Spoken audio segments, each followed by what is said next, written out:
अध्याय 60। बहुत कमजोर। तूफान से पहले शांत। उसकी ताक झांक देखकर वह और भी क्रोधित होती जा रही थी। क्या हमने आपको पिछली बार जो पाठ पढ़ाया था वह पर्याप्त अच्छा नहीं था? उसने उसे अपने पास खींच लिया और क्रूर मुस्कान के साथ धीरे से फुसफुसाया। ओलिवर के हाथ गुस्से से कांप रहे थे क्योंकि उसे अपने गाल पर तमाचा मारने की इच्छा हो रही थी। उसने सहन किया और अपना आपा नहीं खोया। इतने सारे गवाहों की मौजूदगी को देखते हुए यहाँ जंगली होना सबसे अच्छा नहीं था। चाहे वह इसे स्वीकार करना चाहे या नहीं, ये छोटे कमीने बड़े भाई बहन माने जाते थे, और यदि वह कोई भी उनके खिलाफ जंगली कार्रवाई नहीं करेगा तो न केवल उसे पूर्वाग्रह का सामना करना पड़ेगा, बल्कि अपनी शक्तियों को दूसरों से छिपाने का लाभ भी खोना पड़ेगा।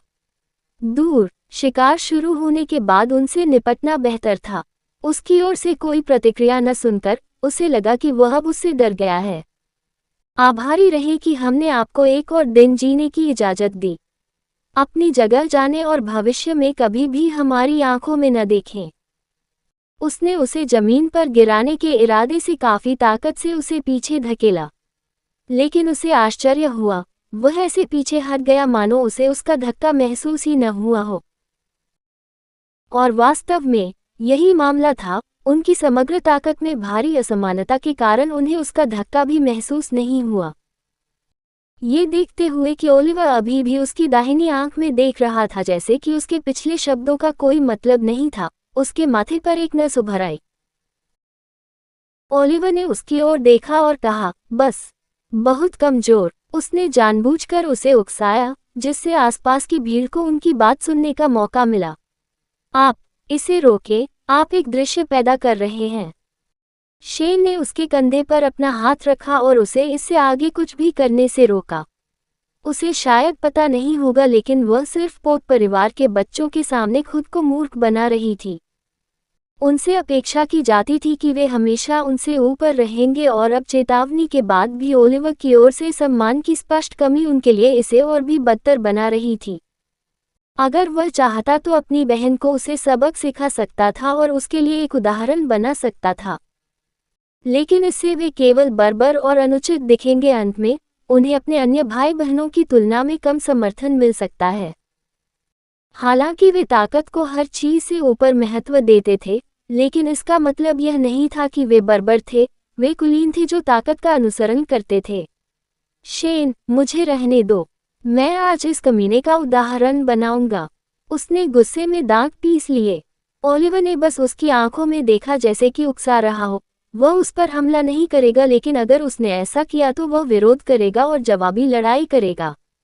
वह ऐसा करने के लिए तैयार था। शेन ने अपनी बहन की ओर देखा और फुसफुसाया, यहाँ बहुत सारे लोग हैं, साथ ही बुजुर्ग भी अब किसी भी समय आएंगे।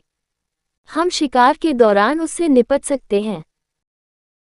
उसकी बातें उसे तर्कपूर्ण लगती थीं क्योंकि वह शांत हो गई और अपनी आंखों में क्रूर चमक के साथ ओलिवर की ओर देखा। वह सुनिश्चित करेगी कि शिकार के बाद वह निश्चित रूप से एक अपंग बन जाएगा। इसके साथ ही वह उसे भीड़ से दूर ले गया। ओलिवर ने व्यंग्य किया, वह देखना चाहता था कि वह क्या करेगी। पहले शिकार शुरू होने दीजिए, फिर वह उनसे निपटेगा। ओलिवर ने भी अपना ध्यान भटका लिया। इस मुठभेड़ के कारण उसका मूड अब खराब हो गया था। हालांकि वह शांत दिखाई दे रहा था, गुस्से में उसका हाथ थोड़ा कांप रहा था। वह वास्तव में उन पर झपटना चाहता था और उन्हें उससे भी 10 गुना अधिक बुरी तरह पीटना चाहता था जितना उन्होंने उससे किया था। उसने चारों ओर देखा और सहज रूप से कॉस्मिक वर्ड गेज को सक्रिय किया और आसपास के बच्चों की भावनाओं को महसूस किया, जिससे किसी भी संभावित प्रतिद्वंद्वी का पता चल गया। इसके चलते उन्होंने पाया कि यहाँ मौजूद सभी बच्चों में उनकी उम्र के हिसाब से एस्पेरा का स्तर ठीक ठाक था। ये समझ में आने योग्य था क्योंकि पोत परिवारों ने आखिरकार इस आयोजन के लिए अपने सबसे अच्छे बच्चों को भेजा था।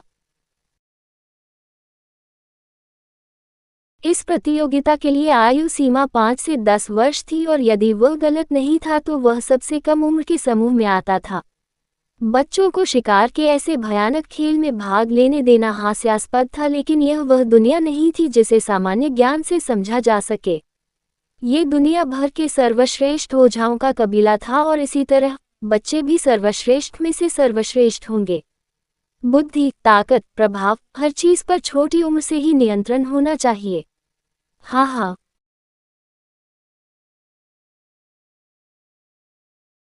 जब उसने महसूस किया कि कुछ बच्चों से बड़ी मात्रा में एस्पेरा निकल रहा है तो वह जोर से हंसा। भीड़ के बीच भी यह निश्चित रूप से शानदार क्रीम थी। यहाँ तक कि उसने अपने दूसरे भाई को भी कोने में देखा और पाया कि उसका उत्साह पहले की तुलना में बढ़ गया है। ओलिवर को अचानक महसूस हुआ कि उसकी आंखें संकीर्ण हो गई हैं क्योंकि उसने कोने में विशाल एस्पेरा की एक चमकती हुई गांठ देखी।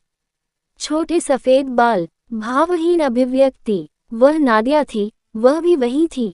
उसने विशेष आंखें निष्क्रिय कर दी और उसकी ओर चला और उसे अकेला खड़ा पाया। अन्य बच्चे उसके बहुत करीब आने की हिम्मत नहीं कर रहे थे और एक प्रकार की अदृश्य दूरी बनाए हुए थे। अरे, उसने उसे थोड़ा सा झिझकने के लिए बुलाया। वह मुड़ी, उसकी अभिव्यक्ति उतनी ही ठंडी थी जितनी हो सकती थी। और क्यों नहीं, उसने उसे बार बार चेतावनी दी थी कि वह उसके पास भी ना आए।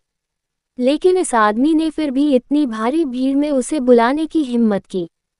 क्या वह मूर्ख था? उसने उसे ऐसे देखा मानो किसी कीड़े को देख रही हो और उसकी नज़र डरावनी थी। ओह, बकवास, वह बहुत डरावनी है। टकटकी की तीव्रता के कारण उसका दिल लगभग धड़कने लगा। उसे अपनी पीठ पर हल्की ठंडक महसूस हुई। हे भगवान, उधर देखो! इस आदमी ने वास्तव में मिस नादिया को बुलाने का साहस किया। उसका काम हो गया। क्या वह सचमुच मूर्ख है? मिस नोएडा के पास आकर यह मूर्ख निश्चित रूप से मौत को दावत दे रहा होगा। इसे लेकर आसपास के लोग हैरान रह गए और कानाफूसी करने लगे। भले ही वह जुड़वा भाई बहन हो, फिर भी वह बहुत साहसी है।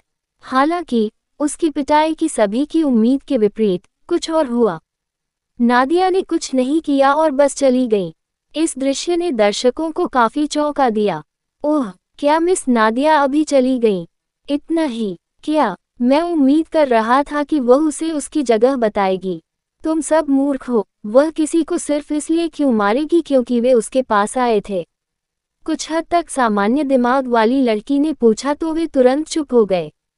सही, वह ऐसा क्यों करेगी? हाँ हाँ, ओ बेशक, वह ऐसा क्यों करेगी? केवल एक बुद्धिहीन व्यक्ति ही ऐसा कुछ करेगा। एक अन्य ने कहा, यह नहीं जानते हुए कि वे सभी ऐसा होने की उम्मीद कर रहे थे, जिससे उन्हें बुद्धिहीन की श्रेणी में डाल दिया गया। वह बहुत उदार है और उसे जाने दो। कहानी खत्म। अलविदा।